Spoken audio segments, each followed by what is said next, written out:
நம்ம சேனலை சப்ஸ்கிரைப் பண்ணாதவங்க சப்ஸ்கிரைப் பண்ணுங்கள். கூடவே பெல் ஐகானை கிளிக் பண்ணிங்கன்னா நாங்கள் அப்லோட் பண்ணுற வீடியோவை நீங்கள் உடனுக்குடன் பார்க்கலாம்.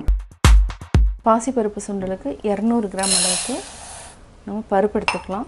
இதை வந்து 2 டைம் வந்து நல்லா அலசிட்டு இந்த தண்ணியிலேயே நம்ம வந்து வேக வச்சுக்கலாம். அதாவது என்னென்னா அரை வேக்காடு தான், ஃபுல்லாக பாயில் ஆச்சுன்னா கொஞ்சம் நல்லா மசிஞ்சிடும். அந்தளவுக்கு வேக வைக்கக்கூடாது.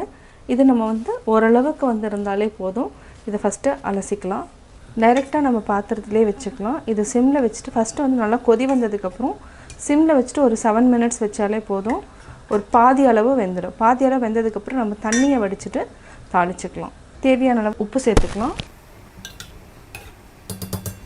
பாசிப்பருப்பு நல்லா கொதிக்க ஆரம்பிச்சிருச்சு. இது வந்து ஒரு 2 நிமிஷம் ஆயிருக்கு. இன்னும் ஒரு 5 நிமிஷம் வரைக்கும் சிம்மில் வச்சுட்டு கொதிக்க வச்சுக்கலாம்.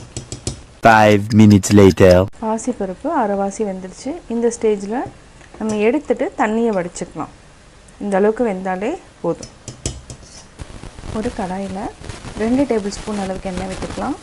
எண்ணெய் நல்லா காஞ்சதும் 1/4 டீஸ்பூன் அளவுக்கு கடுகு, 1/4 டீஸ்பூன் உளுத்தம்பருப்பு, வரமிளகாய் 2, பச்சை மிளகாய் 1, கருவேப்பிலை, இஞ்சி இது நல்லா மிக்ஸ் பண்ணி விடுங்க.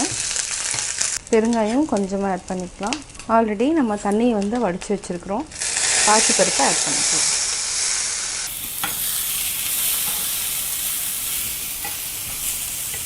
பாசிப்பருப்பில் தண்ணி இல்லாமல் பார்த்துக்கலாம். தண்ணி நல்லா வற்றினதுக்கப்புறம் நம்ம கேரட்டையும் தேங்காய் துருவலையும் ஆட் பண்ணிக்கலாம். இப்போ பார்த்திங்கன்னா தண்ணி எதுவும் இல்லை, நல்லா ட்ரை ஆகிடுச்சு. இப்போ கேரட் ஆட் பண்ணிக்கலாம். கேரட் வந்து பொடியாக கட் பண்ணி ஆட் பண்ணலாம், துருவியும் ஆட் பண்ணலாம். இது கூட நம்ம 2 டேபிள் ஸ்பூன் அளவுக்கு தேங்காய். கேஸ் ஆஃப் பண்ணிக்கலாம். இதை நல்லா மிக்ஸ் பண்ணி விடுங்க. லாஸ்ட்டில் நம்ம கொத்தமல்லி ஆட் பண்ணிக்கலாம். ஒரு சிலர் வந்து வெள்ளரிக்காயும் ஆட் பண்ணலாம்.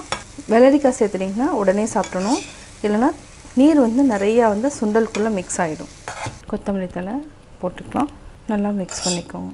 பாசிப்பருப்பு சுண்டல் ரெடி. நம்ம வேறு பிளேட்டில் மாற்றிக்கலாம். பாசிப்பருப்பு சுண்டல் ரெடி.